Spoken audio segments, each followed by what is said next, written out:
Good evening, everyone, and welcome to the Top 10. I'm Jackson Webster, and today we'll be doing something a little bit different as I will be playing the role of GM/manager of my all-time fantasy team. I'll be picking one player from every position, including DH, starting pitcher, and closer. Let's cover some ground rules before we get started. I judge my players on character and the stats and records they have, so no steroid users and no Ty Cobb. Other than that, I put the lineup together the best I could because when every player is a Hall of Famer, it becomes really tough to order them in the lineup. Now, without any further ado, here is your starting lineup. If I never get back, let me root for the home team. If they don't win, it's a shame. For it's 1, 2, 3 strikes, you're out at the old ball game. Today, I'm the greatest of all time. Thank you. Leading off and playing left field for my team, we have the man of steel, Rickey Henderson. Henderson played 25 years in the MLB, most notably with the Oakland A's, but he also played for the Yankees, Blue Jays, Padres, Angels, Mariners, Mets, Red Sox, and Dodgers. He is a 10-time All-Star, 1990 AL MVP, 1981 Gold Glove winner, 3-time Silver Slugger Award winner, a 2-time World Series champion with the A's in 1989 and the Blue Jays in 1993. Over his 25-year career, he amassed a 111.2 career WAR, which is good enough for 19th all-time in that stat. And oh yeah, I haven't even mentioned the most amazing stats yet. Rickey is the all-time leader in runs scored with 2,295, stolen bases with 1,406, unintentional walks, and leadoff home runs. He finished his career with 3,055 hits, 297 career home runs. He stole 130 bases in 1982, a record that I don't think anyone will ever break. And when he broke Lou Brock's stolen base record, as you heard in the clip before I started talking, he proclaimed himself the greatest of all time, and he's easily regarded as the best leadoff hitter to ever play the game. He was inducted into the Hall of Fame in 2009, and one more thing before we move on to our center fielder. Last year on my MLB The Show team, I was faced with a tough situation. I was down 2-1 in the 9th inning. Jim told me Drew walked to lead off the inning, and I had Reggie Jackson up. He was facing a lefty, so I decided to bring in Henderson off the bench to hit. I know that sounds ridiculous. Why would you have Henderson on the bench? But that game is just absolutely loaded with talent.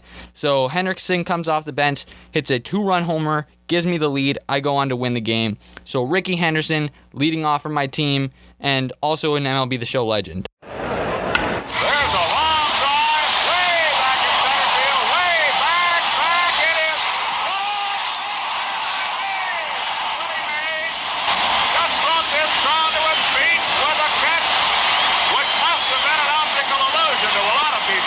Batting second, we have who I would consider the greatest baseball player of all time is. He has all 5 tools, the Say Hey Kid, Willie Mays. He played for the New York and San Francisco Giants as well as the New York Mets over the span of his 22-year career. He was a 24-time All-Star, that's tied for second best, 2-time NL MVP in 1954 and 1965, NL Rookie of the Year in 1951, a 12-time Gold Glove winner, 4-time home run leader, NL batting champion in 1954, 4-time stolen base leader. He hit 4 home runs in a game in 1961, won the Roberto Clemente Award, which is given to the player with the most sportsmanship and community involvement in 1971, and he just won the 1954 World Series when his Giants swept the Cleveland Indians. That clip that you heard earlier of Mays making the catch is from the 1954 World Series, and I don't think a lot of people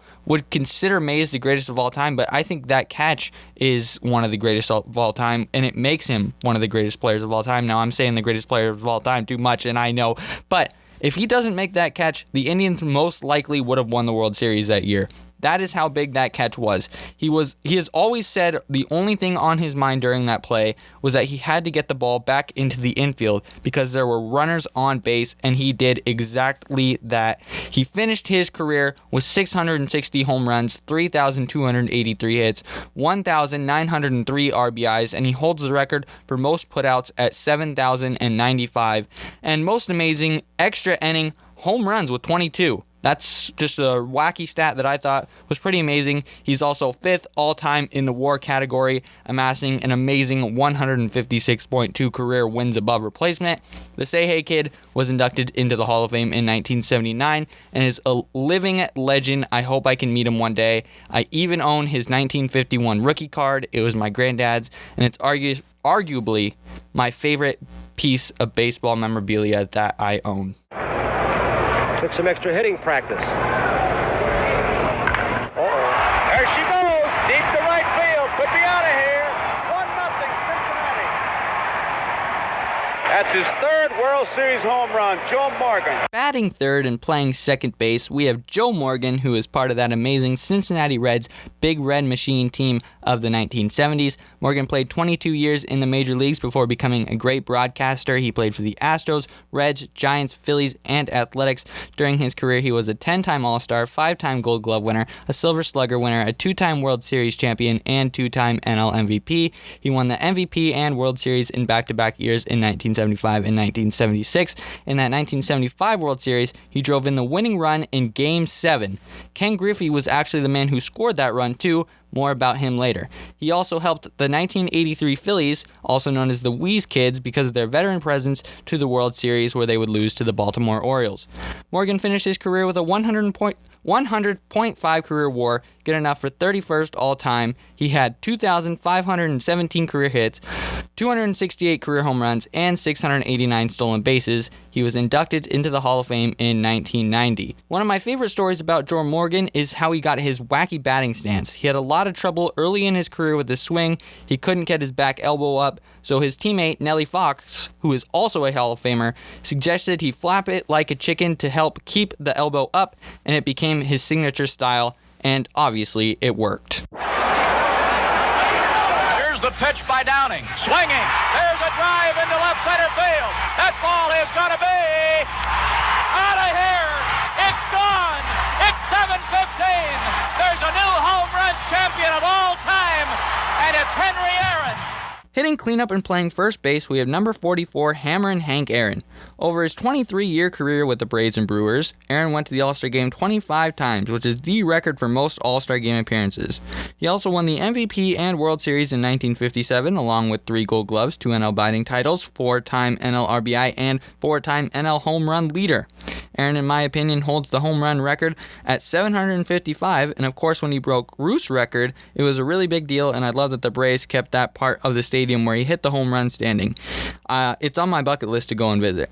So on top of hitting 755 home runs, he had 3,771 hits, 2,297 RBIs, which is an all-time record, and 6,856 total bases, which is also a record.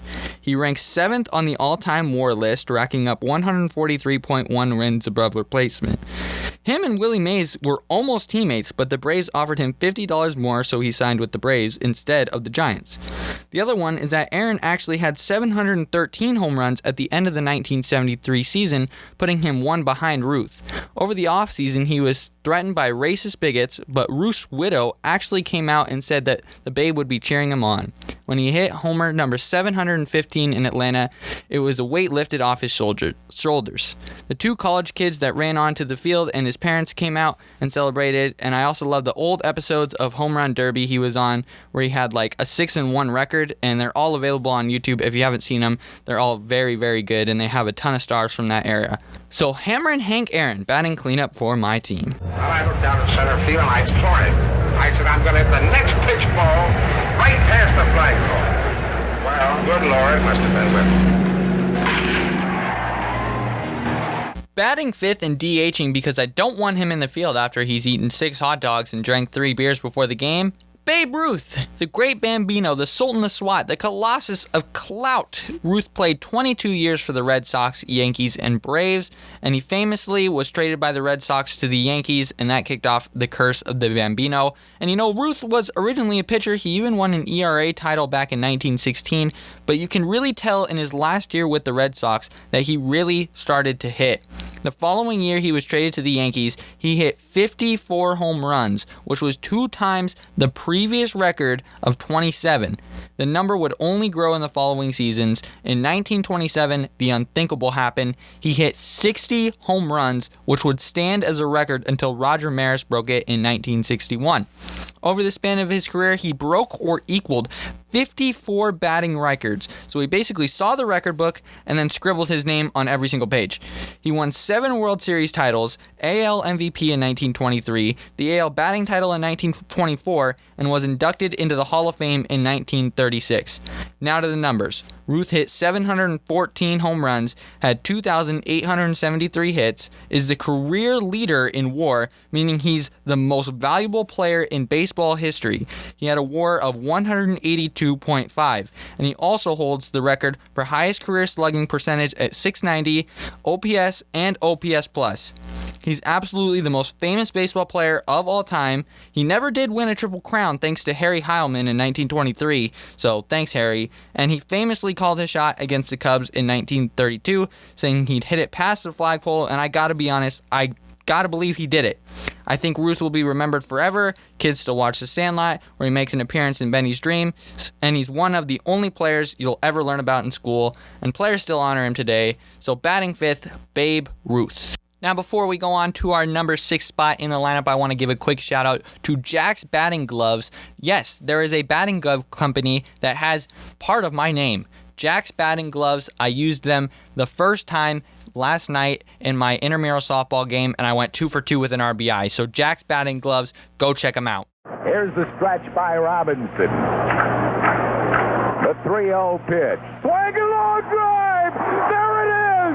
Number 500. The career 500th home run for Michael Jack Schmidt. And the Phillies have regained the lead at Pittsburgh. 8-6. And the Phillies dugout comes swarming out to home plate. Batting 6th and playing 3rd, the greatest third baseman and Philly of all time, Michael Jack Schmidt. Schmidt played all 18 years of his career in Philadelphia. During that time, he helped the Phillies win their first World Series in 1980, where he also won World Series MVP. He hit 48 home runs that year en route to the NL MVP award. He was a 12-time All-Star, 3-time MVP, 10-time Gold Glove winner, 6-time Silver Slugger, and he hit 4 home runs in one game in 1976, and he won 8 home run titles, second only to Babe Ruth. He finished his career with 548 home runs, 2,234 hits, and 1,595 RBIs. What makes Schmidt stand out, other than his power, is those 10 Gold Gloves, which is the second most at his position. He's a 5-tool player, and that's why I want him on this team. He was inducted into the Hall of Fame in 1995. Now, I'm not going to tell you a story about Michael Jack Schmidt. I'm going to let my dad tell some stories about Michael Jack Schmidt, because that was his favorite player growing up. So, Dad, take it away. So with my dad having grown up in Philadelphia and always being a Phillies fan, especially of the whiz kids of the 1950s, I was a huge fan of Mike Schmidt, as he was still a fan of the Phillies in the early 80s when I was young. Some of my favorite things were collecting starting lineups. I had a very rudimentary jersey of Mike Schmidt, as well as over 200 baseball cards. My best cards being his second-year card and his rookie card that my dad had bought for me in the 80s for $100. I have no idea what it's worth now, but it's one of those sentimental things that I would never trade. Also, in the early 90s, my dad and I were up in Allentown at a sports memorabilia shop when we were in town for the 93 World Series, and he bought me a Mike Schmidt signed bat. To this day, it was $125. That should be worth a lot more by now as well. One of my prized possessions. My favorite Mike Schmidt story is from 1990, the year after he retired, which was 89. We were back in Philadelphia, my mom and I, and he was working for Prism, which covered the Phillies at that time. So we went all around the stadium trying to find people or anybody that would know where we could meet him. And we ran into Howard Eskin, who was one of his best friends and still a radio personality and TV personality, I believe, in Philadelphia. And he was incredibly kind to us. He gave us some autograph cards of Howard Eskin, and he promised to send me an autograph ball and 8x10, which he did. I received like 2 or 3 weeks later in the mail, which I still have the ball today, one of my prized collections, because it was inscribed to Brian, best wishes, Mike Schmidt. And he also sent an 8x10 photo, which I still have to this day, another one of my prized possessions. My mom and I kept going around and around. We found the Philly Fanatic that night, which was also another highlight, and we hung out with him for a little bit. And these 2 random girls that were just wandering around trying to help us. So we were able to find out where Mike Schmidt parked his Lexus, and we waited there for about an hour after the game, and he finally came out, and I got to meet my idol Mike Schmidt in the parking lot next to his Lexus, and I have a picture of him and I when I was 15, and that was one of the greatest things ever. And I had got a program from his retirement night the year before, and he also signed that. So I ended up getting 3 Mike Schmidt autographs, all 3 of which I still have to this day. One of my favorite things about Mike Schmidt still to this day is that he does Sundays with Schmidt on the Phillies broadcasts, and those are some of my favorite games to listen to and watch, because I love to hear his insight as the tremendously talented and Hall of Fame player that he was, commenting on today's players as well as his thoughts as how he interprets the game differently now as opposed to when he did then. And I did have a Hank Aaron story that my son forgot to mention. So in the early 80s when I was living in Colorado, they were opening up baseball fields for Little League as well as adult softball fields. And for some reason, my mom found out, this is long before there was technology everywhere and you could find things out, that Hank Aaron was going to be at the field dedication. So she came home and she took me over the field, and there was probably a couple hundred people there. But I'll never forget Hank Aaron showing up in the white limousine, and he got out of the car, and I got to shake his hand. I didn't get an autograph, and he was there for the field dedication, but that was my Hank Aaron story. The 2-1 pitch to Junior. Swung on line to the right field for a base hit. Around third, here comes Bradley. Junior has won the ball game. Batting 7th and playing right field, we have the kid Ken Griffey Jr. I wanted to put Jr. in the lineup so badly because he has the best swing of all time. There were other options that I could have put in this spot, but no one has the kind of swagger the kid does. Over his 22-year career, he played for 3 teams, the Mariners, Reds, and White Sox, was a 13-time All-Star, MVP in 1997, 10-time Gold Glove winner, 7-time Silver Slugger, won NL Comeback Player of the Year in 2005, and a lot of people believe he would have hit over 700 home runs if he had stayed healthy his entire career. He ended up with 630 home runs, 2,781 hits, 1,836 RBIs, and he only had an 83.8 career WAR, which is 57th all time, but he's still ahead of some very big names. In back-to-back years, he hit 56 home runs, and in one of those years, which was 1997, he had 147 RBIs. That is insane. Now, I have 3 or 4 stories about Griffey that I like to tell. One was in 1995 when it felt like he single-handedly saved the Mariners franchise when they came back from down 2-0 in the series to beat the Yankees 3-2 in the ALDS. He scored all the way from first on that walk-off hit by Edgar Martinez, which is crazy because that ball was hit down the left field line. He was absolutely flying around the bases. Griffey always really hated the Yankees too, so I appreciate that, even though there are like several Yankees on this team. And he's the only player to ever hit the warehouse in Baltimore, even though it was in the home run derby. They have a plaque in Baltimore where the ball hit. The last story I like to tell about Griffey is when his dad and him hit back-to-back home runs in a game. I don't think that will ever happen again. The odds of it happening have to be absolutely ridiculous, but Junior was known for making some amazing plays. That's just one of them, and that's why he's on my team. The man of 1,000 stances leads off, rips one, goodbye. Ripken homers in his final All-Star game. Batting 8th and playing shortstop, we have the man of 1,000 stances. You might know him as Iron Man, or maybe even Cal Ripken Jr., the greatest shortstop of all time. And he didn't really fit the mold of a shortstop, but changed the way people viewed the position back in the 80s and the 90s. Cal played all 21 years of his career with the Baltimore Orioles, winning 1 World Series in 1983 over the Philadelphia Phillies. He made 19 All-Star games, which is a record in the American League, and is also the all-time leader in fan balloting with 36,123,483 votes. He also has the most home runs by a shortstop with 345, and he finished his career with 431. On September 6, 1995, he broke the unbreakable record when he passed Lou Gehrig for the most consecutive games played at 2,131. The streak would end after 2,632 games. No one will ever break that record in any of our lifetimes, is what I like to believe. He also holds the record for most consecutive innings played at 8,243. He had 3,184 hits, was a 2-time MVP, AL Rookie of the Year, 2-time Gold Glove winner, 8-time Silver Slugger, and he also won the Roberto Clemente Award in 1992, even though he could never figure out his batting stance. He finished his career with a 95.9 career WAR, good enough for 36 all-time, and was inducted into the Hall of Fame in 2007 with 98.53% of the vote, which is 6th most all-time, which is crazy because, how could you as a baseball writer not vote for Cal Ripken Jr.? That's just crazy to me.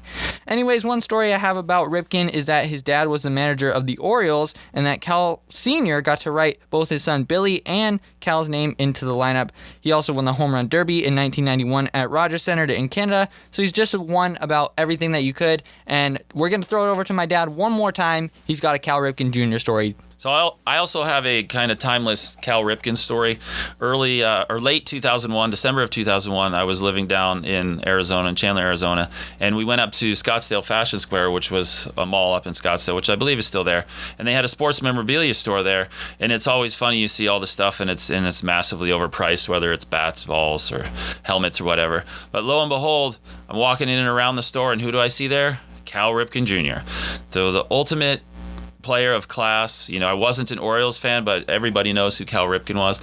So I went up to him and I said, "Hey, can I shake your hand?" And he goes, "Hi, I'm Cal." And I always thought, and I still remember that story some 20 years later, over how nice and generous he was, and that he felt like he needed to introduce himself to me. But I love the story of him looking at memorabilia and looking at prices, and some of the stuff was his memorabilia that he had signed, and it was just a great story. And I didn't get anything autographed from him that day, but sometimes just the handshake and the simple gesture of him introducing himself to me when he's the famous athlete is the great memory from that day.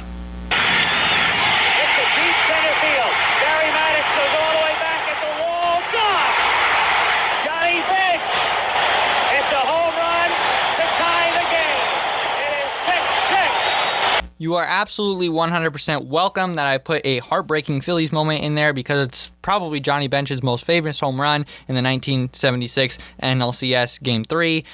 Phillies fans aren't going to like that one. Sorry, guys. But batting ninth and catching, we have the leader of the Big Red Machine, Johnny Bench. Yes, I have 2 players from the Big Red Machine on this team. You did not run or steal bases on Johnny Bench. Simple as that. He played all 17 seasons of his career with the Reds, winning 2 World Series in 1975 and 76, where he was named World Series MVP. He was Rookie of the Year in 1968, a 14-time All-Star, 2-time MVP, and 10-time Gold Glove winner.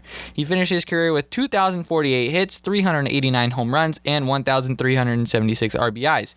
He also has the highest career WAR among catchers at 75.2. He was inducted into the Hall of Fame in 1989. Bench was a tough decision for me because I considered Pudge and even Mike Piazza, but Bench's numbers are just too good. One of the craziest things about Bench, and I don't know if a lot of other people can do this, is that he can hold 7 baseballs in one hand. The most I can hold is 4, so I'm not sure how he's getting another 3 baseball in his hand, but I'm amazed. Here's one more interesting story about Bench. In a 1968 spring training game, he caught a fastball with his bare hand to show his pitcher that his fastball had no life on it after the pitcher refused to throw breaking balls. So yeah, I'm not sure Bench is going to want to do that with my starting pitcher for this team, who's Walter Johnson. Now, you've probably never heard of Walter Johnson, even if you're a diehard baseball fan, but the Big Train, which was his nickname, and by the way, awesome nickname, played in the 1910s and 20s and could throw over 100 miles per hour, and on top of that, he threw sidearm and had a curveball, which was very rare for the era he played in. He played all 21 years of his career with the Washington Senators, where he won 1 World Series in 1924. He also won 2 AL MVPs, 3 pitching Triple Crowns, was a 6-time AL wins leader, 5-time AL ERA leader, 12-time AL strikeout leader, and pitched an MLB record 110 shutouts and threw a no-hitter in 1920. He won 417 games, second most behind Cy Young, had a 2.17 career ERA, and a 164.58 5 career WAR, which is second all-time behind only Babe Ruth. Johnson was inducted into the Hall of Fame's first class, known as the Five Immortals, in 1936. He also had 3,509 career strikeouts, which was a record for 55 years before Nolan Ryan, Steve Carlton, and Gaylord Perry passed it all in 1983. He was also known for being very friendly, but Ty Cobb hated him because he couldn't get a hit off him.